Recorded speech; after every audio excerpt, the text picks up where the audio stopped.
Loving can hurt. I wanna follow where she In the night I lie and look up at you. Oh baby, you should go and love yourself. I'm falling again, I'm falling again, I'm falling. When I see your face, I've been losing sleep, dreaming about the things that we could be. A little bit of love. I was getting kinda used to being so. Assalamualaikum warahmatullahi wabarakatuh. Perkenalkan, nama saya Madia Zahra dengan NIM 2305113260. Saya membuat video ini untuk memenuhi tugas mata kuliah kajian kebahasaan. Pada video ini, saya akan menyampaikan hasil resensi saya dengan novel yang berjudul Cinta Suci Nadia dengan penulis Rahma Fadil dan diterbitkan oleh Araska dengan nomor ISBN 9786237537687, diterbitkan pada bulan Mei tahun 2023 dengan ketebalan 208 halaman yang berjenis novel fiksi. Cinta Suci Nadia adalah novel ketiga karya Rahma Fadil yang diterbitkan oleh Araska pada tahun 2023. Ia dilahirkan di Jogja pada tanggal 21 Oktober. Novel ini bercerita tentang kehidupan seorang perempuan yang bernama Nadia Zulaika Wiratmaja yang patah hati karena ditinggal menikah oleh orang yang dicintainya, yaitu Muhammad Fatir Al-Ghazali. Namun, tak lama Nadia ditinggal menikah oleh orang yang dicintainya, dia dicintai oleh seorang yang tidak dikenal, yang dikenal sebagai pemilik rumah sakit tempat ia bekerja. Terjadi di Jogja, di kampung halaman Nadia.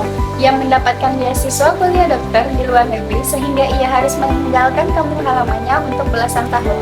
Di kampung halamannya tempat ia tinggal ada seorang teman dari kecil yang sangat ia cintai, namanya Mas Fatir.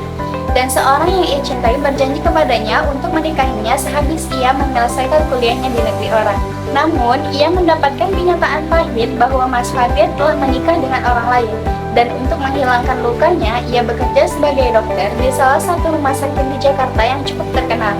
Di saat itulah, ia juga menemukan seseorang yang mencintainya, yaitu Mas L, anak dari sang pemilik rumah sakit tersebut. Nadia selalu berharap mendapatkan seorang yang bisa mengimaminya dengan baik. Namun, ternyata orang yang mencintainya bukanlah kriteria yang diinginkannya. Ia berharap seorang yang taat agama dan soleh, tetapi ia malah mendapatkan sebaliknya. Lelaki yang mencintainya pun tak menyerah untuk mendapatkannya, sampai akhirnya Nadia luluh dan dapat menerima kehadiran Mas L, dan Nadia juga menerima lamaran dari Mas L. Unsur intrinsik yang terdapat dalam novel ini yang pertama yaitu tema yang tersirat dalam novel Cinta Suci Nadia ini tak lain adalah perjuangan seseorang untuk mendapatkan seseorang yang dicintainya. Hal ini dapat dibuktikan oleh penceritaan per kalimatnya di mana penulis berusaha menggambarkan begitu besarnya perjuangan seorang laki demi mendapatkan wanita yang dicintainya. Yang kedua, latar. Latar tempat yang digunakan dalam novel ini yaitu di Indonesia General Hospital, di Jogja General Hospital, di hotel, dan di kafe. Latar waktunya yaitu pagi hari, siang hari, sore hari, dan malam hari. Tokoh dan penokohan. Yang pertama ada Nadia. Nadia adalah seorang yang sabar, baik hati, solehah, dan dapat menerima keadaan. Yang kedua yaitu Mas Fatir.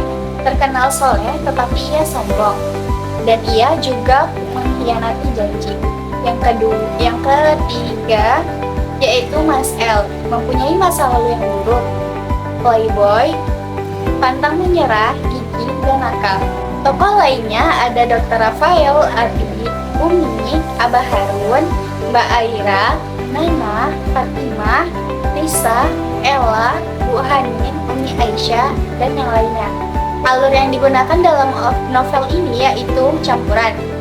Alur maju digunakan dari mulai ia bekerja dan bertemu dengan lelaki yang akan menjadi imamnya, dan alur mundur digunakan pengarang dalam menceritakan masa lalu lelaki yang akan menjadi imamnya di masa sekarang dan mengingat masa lalu pahit yang dialami Nadia hingga membuatnya patah hati. Selanjutnya amanat. Semua orang punya masa lalu dan yang pasti punya masa depan. Kita tidak bisa melihat hanya dari masa lalunya saja, tetapi juga masa depan. Jangan menyerah dan terus belajar untuk menjadi lebih baik agar dapat mendekatkan diri kepada Sang Pencipta dan mendapatkan hati yang menciptakan. Yang selanjutnya adalah sudut pandang. Sudut pandang novel ini yaitu aku sebagai orang pertama, di mana penulis memposisikan dirinya sebagai Nadia dalam cerita. Dan selanjutnya ada gaya bahasa. Dan ini majas yang digunakan dalam novel Cinta Suci Nadia. Unsur ekstrinsik yang pertama yaitu nilai moral. Ketika Nadia disakiti oleh Mas Fadir, namun Nadia tidak membalas dendam. Yang kedua ada nilai agama. Novel ini mengajarkan untuk kita selalu dekat kepada Sang Pencipta bumi dan langit dan senantiasa bersyukur atas nikmatnya. Yang ketiga yaitu ada nilai sosial, di mana Abah saling membantu untuk mengajarkan agama kepada Mas El, ramahnya Nadia dengan lingkungan sekitarnya. Kemasan buku. Buku ini dikemas dengan sangat baik. Novel ini dapat memotivasi saya dengan hal keislaman. Novel ini tidak hanya menceritakan kehidupan percintaan, tetapi juga mengenalkan bagaimana percintaan yang baik menurut agama, dan juga perjuangan untuk mendapatkan seseorang yang kita cintai. Kelemahan dari buku ini, pada dasarnya novel ini hampir sempurna, disebabkan bahasa yang mudah dipahami oleh pembaca.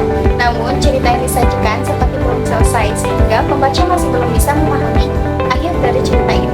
Kelebihannya yaitu, novel ini mengajarkan kehidupan Islami, sehingga bisa memotivasi para pembaca, dan juga mengajarkan kita untuk sabar dalam menjalani hidup. Kesimpulan yang saya dapatkan setelah membaca novel ini yaitu, novel ini tidak hanya menceritakan tentang percintaan seperti novel-novel tentang cinta lainnya, tetapi juga mengajarkan kita untuk selalu dekat dengan Tuhan, dan kita tidak bisa menilai seseorang hanya dari masa lalunya dan secara rohaniahnya saja, karena kita sendiri tidak tahu batin seseorang. Sekian resensi yang dapat saya sampaikan. Wabillahi taufiq wal hidayah. Wassalamualaikum warahmatullahi wabarakatuh.